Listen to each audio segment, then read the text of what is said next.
Monsieur le Président, le temps d'antenne étendu qui m'est aujourd'hui accordé afin de couvrir un sujet pour le moins hermétique me permettra d'aborder nombre d'éléments qui sont malheureusement ou adroitement éludés des débats entourant la codification éventuelle des 4 infractions liées spécifiquement au terrorisme nucléaire.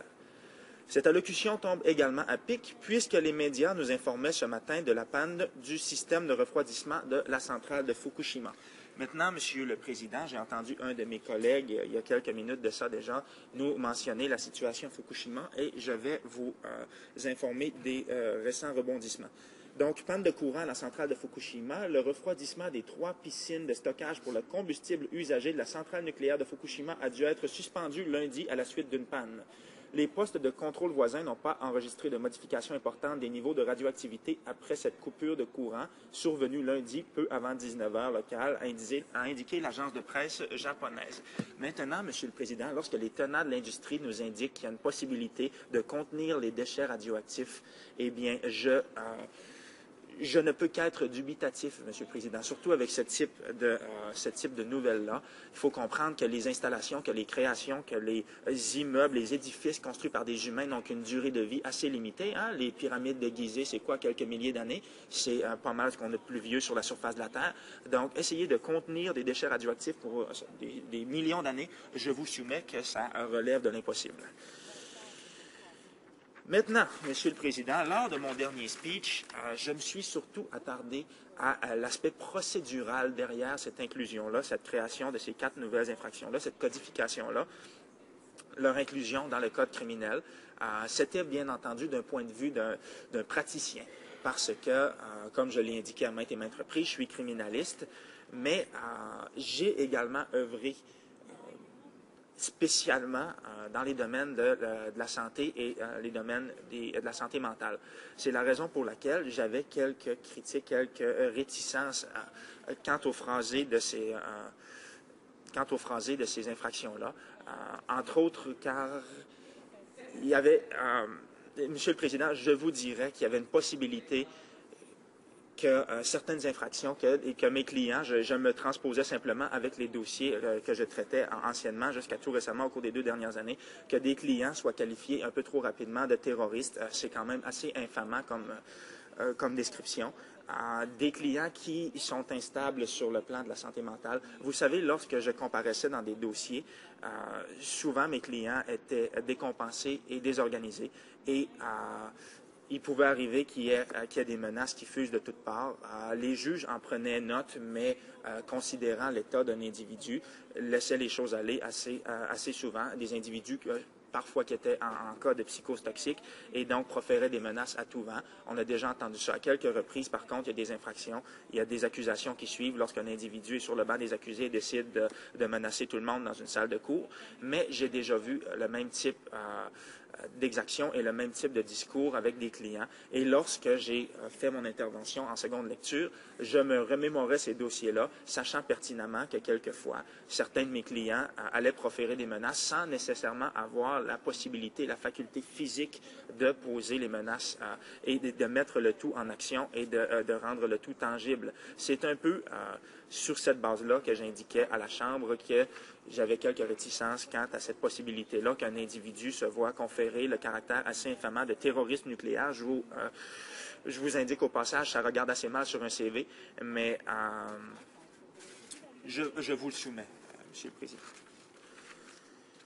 Le champ d'application de ce projet de loi a graduellement orienté mon argumentaire en deuxième lecture afin de mettre en relief l'incidence de la disposition créant l'infraction de menace de posséder, d'utiliser ou de jeter des matières ou engins nucléaires ou radioactifs ou de commettre un acte contre une installation nucléaire ou son fonctionnement dans l'intention de causer la mort, des lésions corporelles graves ou des dommages considérables à des biens ou à l'environnement. On voit ici que c'est un crime d'intention de causer la mort, mais également on voit de posséder, de jeter des engins nucléaires ou des engins radioactifs. C'est pas en vente libre. Aux dernières nouvelles, Monsieur le Président, il fallait tout de même avoir des connexions assez serrées pour mettre la main sur des engins nucléaires ou pour même mettre la main sur du matériel radioactif. Deuxième article, d'utiliser ou de modifier des matières ou engins nucléaires ou radioactifs ou de commettre un acte contre une installation nucléaire ou son fonctionnement dans l'intention de contraindre une personne, un gouvernement ou une organisation internationale à accomplir un acte quelconque ou à s'abstenir de l'accomplir. Et finalement, de commettre un acte criminel prévu par une loi fédérale dans l'intention d'obtenir une matière ou un engin nucléaire ou radioactif ou d'obtenir l'accès à une installation nucléaire ou à son contrôle. Maintenant, Monsieur le Président, vous voyez que s'il y a un degré tout de même de préparation derrière chacune de ces infractions-là, et je sais pertinemment que c'est au procureur de la Couronne d'évaluer chaque dossier en sa qualité individuelle pour voir s'il y a les bases ultimement de poursuivre. Mais si on se fie à la lettre, il y a des cas quand même d'ouverture qui peuvent être élargis et il y a des clients qui n'auraient pas nécessairement toutes leurs facultés qui pourraient se voir conférer ce statut-là et pourraient se voir accusés. Par contre, comme je vous l'indique, ça prend un degré d'organisation et un degré de préparation pour mettre la main, premièrement, sur un engin radioactif ou sur un engin nucléaire. C'est pas évident, c'est pas à la portée de tout le monde. Donc, voilà. Maintenant, Monsieur le Président, je vais vous parler de ma propre expérience avec la filière nucléaire. Une filière... Ma première rencontre, ma première intervention dans le domaine remonte à 2009. En 2009, j'étais conseiller juridique de mon propre conseil de bande et un matin, j'ai reçu la visite d'un Roumain, un individu qui est spécialisé, un ingénieur qui a incidemment une firme d'ingénierie à cette île et qui visitait le conseil de bande afin de nous avertir du danger potentiel qui flottait au-dessus de la tête de ma communauté, puisqu'il y avait de la prospection en matière uranifère et qui s'effectuait à proximité de ma réserve natale, et ce, en l'absence de connaissance des membres de la bande et des dirigeants.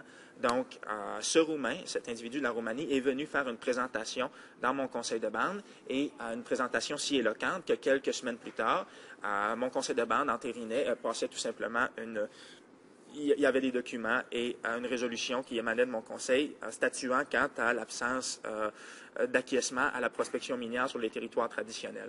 Bref, ça a été ma première expérience dans le domaine uranifère et dans le domaine nucléaire, ma première expérience. Maintenant, cette année 2009 a été ponctuée de plusieurs rebondissements, Monsieur le Président.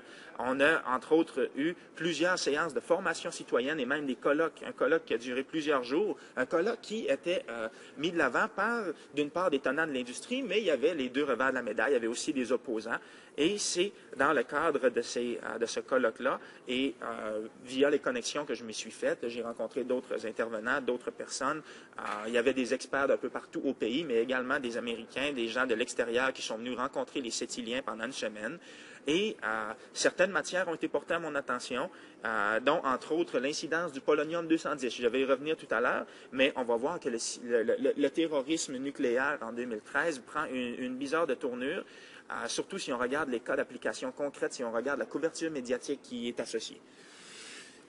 Mes recherches sommaires axées sur le sujet à l'étude, les occurrences et les cas de figure en matière de terrorisme nucléaire tendent à indiquer que la couverture médiatique témoignant de l'empreinte réelle de telles activités criminelles est tout de même limitée, si ce n'est que celle accordée au cas impliquant l'empoisonnement des figures politiques internationales au cours des dernières années. Pas qu'il y en a eu des centaines à ma connaissance, Monsieur le Président, mais tout de même, c'est notable.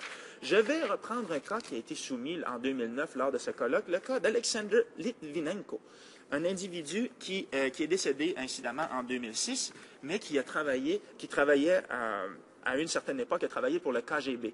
Bref, l'individu qui habitait en Angleterre en 2006 a été empoisonné par du polonium-210. Ça a été démontré, les médecins ont fait des analyses et on a vu qu'il avait ingéré du polonium-210. Maintenant, ce qui est insidieux avec le polonium-210, c'est qu'il est possible d'incorporer à des boissons, à de la nourriture, donc de l'ingérer, mais également par voie respiratoire. Il y a une possibilité qu'un individu soit contaminé. Maintenant, monsieur... L'individu en question est décédé en l'espace de 3 semaines. Donc, c'était une dose assez massive de polonium-210, je vous dirais, mais ça indique.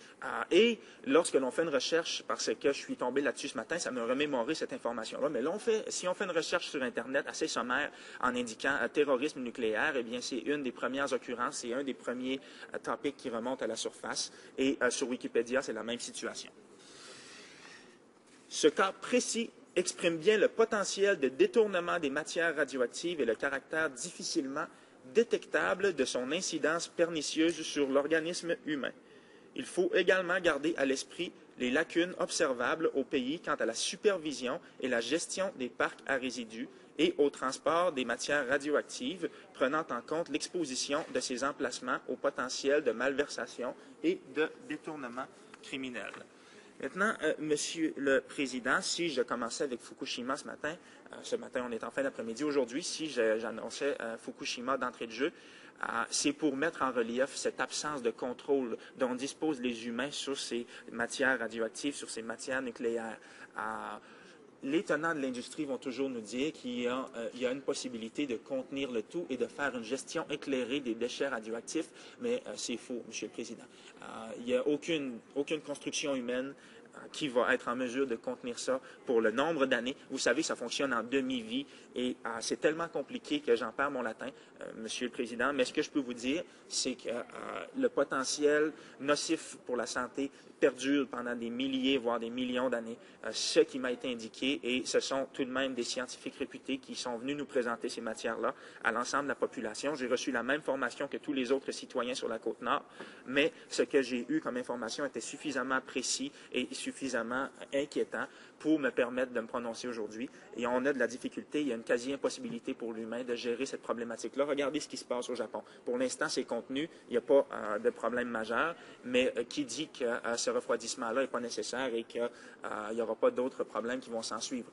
Je vous le soumets, mais il faut également concevoir le fait que la réelle menace et que le réel terrorisme risque de s'appliquer ici au Canada compte tenu du fait qu'on stocke, qu'on entrepose, qu'on est à l'heure actuelle en train d'entreposer des déchets radioactifs. Je vais d'ailleurs vous donner un exemple par la suite qui témoigne bien de cette réintroduction-là. À quelques niveaux, il y a de la réintroduction de matériel et de piliers, des poutres en métal qui ont déjà été contaminées, qui sont hautement radioactives, qui finissent sur le marché civil. Je vais en faire la démonstration, je vais abonder dans ce sens plus tard. Mais il y a ça, Monsieur le Président. C'est contenu à l'heure actuelle, on a ça au Canada. Et un groupe terroriste qui serait mal intentionné par la force des choses, un groupe terroriste mal intentionné, mais bref, un groupe terroriste aurait une facilité assez déconcertante à viser des emplacements stratégiques ici même au Canada, des emplacements d'entreposage. Au Québec, on en a. Et d'ailleurs, c'est une question identitaire, une forte question identitaire, cette filière uranifère-là, Monsieur le Président, au Québec à l'heure actuelle. C'est décrié, il y a eu des mobilisations. On est en train de regarder le déclassement de Gentilly 2. Il y a des discussions et il y a de l'action qui s'observe dans la filière uranifère. Il y a également le projet Matouche qui a une forte opposition populaire. C'est un sujet d'actualité, mais ce potentiel-là de terrorisme et ce potentiel nocif est présent, est à nos portes, comme ma collègue l'indiquait tout à l'heure, tout près de Toronto également. Il me reste combien de minutes, Monsieur le Président? Selon votre propre... Il reste 3 minutes. 3 minutes. Bref, pour reprendre avec la réintroduction. Cette information-là a été portée à mon attention, Monsieur le Président, au cours des dernières années. Je ne saurais vous présenter une référence à l'appui, mais bref, les vérifications peuvent être faites. Il y a un ferrailleur au Québec. Un ferrailleur, on dit en bon québécois, une cour à scrap. Tenez une cour à scrap.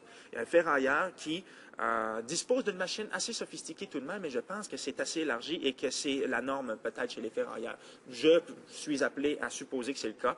Mais bref, une journée, lorsqu'il analysait et qu'il faisait le traitement de ces nouveaux arrivants, du nouveau matériel, eh bien, sa machinerie a tout simplement détecté un très fort taux de radiation sur certains beams en métal, sur certains poteaux de métal. Et bref, il y avait une machinerie assez sophistiquée qui était en mesure de déceler ça, un compteur Geiger probablement qui était en mesure de le déceler. Et les vérifications ont été faites et ils ont été en mesure de démontrer que ça provenait de Gentilly. Maintenant, comment ce matériel-là et ces poutres-là de métal qui étaient hautement radioactives ont pu se ramasser dans le domaine civil, je vous le soumets, Monsieur le Président. Mais c'est hautement inquiétant et ça a été porté à mon attention et à l'attention du grand public. Je tenais simplement à le réitérer aujourd'hui. La plus grosse menace en matière de terrorisme nucléaire réside dans les résidus des centrales nucléaires canadiennes, les déchets qui ne sont pas à l'abri d'impact et d'attentats. À Gentilly ou à partir du fleuve Saint-Laurent, il serait extrêmement facile d'atteindre le combustible nucléaire entreposé sur le site. Les bâtiments ne sont pas à l'épreuve des attaques. Et au final, je vais vous citer Gordon Edwards, un des professionnels qui était venu nous rencontrer sur la Côte-Nord, qui est aujourd'hui un professeur de mathématiques au Collège Vanier à Montréal, qui indiquait « Obviously, irradiated nuclear fuel will be a primary target on any terrorist hit list, provided it is accessible as a terrorist target. » Donc, voilà les sages paroles de Gordon Edwards. Je vous soumets tout humblement.